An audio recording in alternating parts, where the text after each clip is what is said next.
Retinol is a wonderful product for keeping skin healthy and decreasing wrinkles, helping with normalizing pigmentation.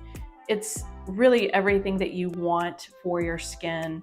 It does take, depending on the product, some time to upregulate the carrier proteins that bring it inside the cell.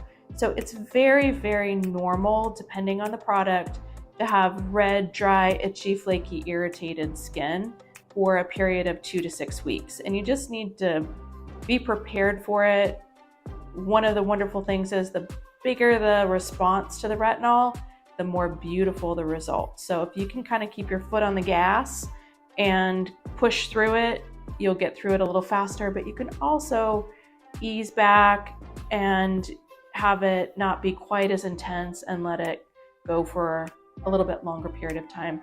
And now we also have some retinols that are not irritating at all, which is an entirely new thing within skincare, to have the benefits of retinol without the downside.